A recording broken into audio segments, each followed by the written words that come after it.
Dr. Patricia Krause back with us here from University of New Haven. I want to bring folks at home into our conversation that we were just having a few moments ago when Keith was at the big board talking about the different areas and how they voted.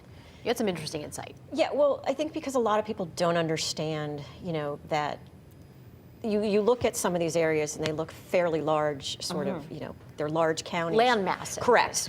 Population-wise, though, they tend to be lower in population. Right. So when you look at these areas that Stefanowski won, unfortunately for him, those are the lower populated areas in the state of Connecticut. So, and that's a lot of times why when races can't be called early, it's because those higher populated areas haven't reported in yet. Yeah.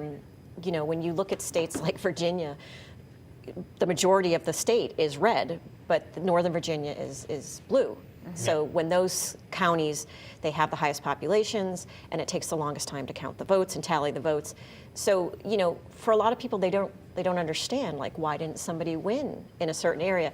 And it's because of the way that the populations are spread out. And, when it came to the 5th district race, when he was showing on the map, what you can see there is just, you have larger areas, you have smaller areas, but the shades of colors are so spread out in that area, and that's what made the difference between, say, Lamont's race and the 5th district race. And you were saying the same sort of thing when Keith was looking at the 5th congressional district, and you saw some of the, like, all the way up in the northwest corner was a little blue. This, other places were a little more red, and you said that's the 5th district in a nutshell. It is. It explains everything about this election, and when people go to vote in certain areas, they generally know, like, what their district, like, I know my area, Woodbury, very conservative, generally speaking, Republican candidates never have a problem in voting in my area.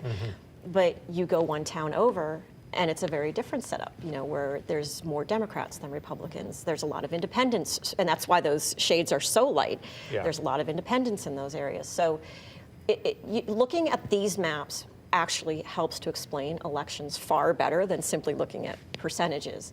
But most people focus on percentages rather than, And to be honest, I understand why we take maps and you use counties, you use states, and you color them one color. Right. But that can be so misleading because land masses don't vote. No, it's very deceptive. And especially when you look at something like the Electoral College, people, well, to begin with, people don't understand how the Electoral College works. But when you look at, in the Electoral College, it'll look majority red states where, a president wins the majority of red states, and yet it's a Democratic president that wins, or vice versa. And it's because of populations. It's really not about land red, blue. Yes. So, I wish people had a better understanding of how the election system worked, both, on the national level, state and local level. But that's why we rely on the news media to help clarify that stuff and to make people understand, why did my candidate lose? And sometimes it's not easy to understand that. Well, it's also why we have you here joining us, and we're glad for that. Thank you. We're going to have you here, of course, through the rest of the morning, so we're going to take a quick break from this, but we will catch up with you in just a little while. Thank you so much.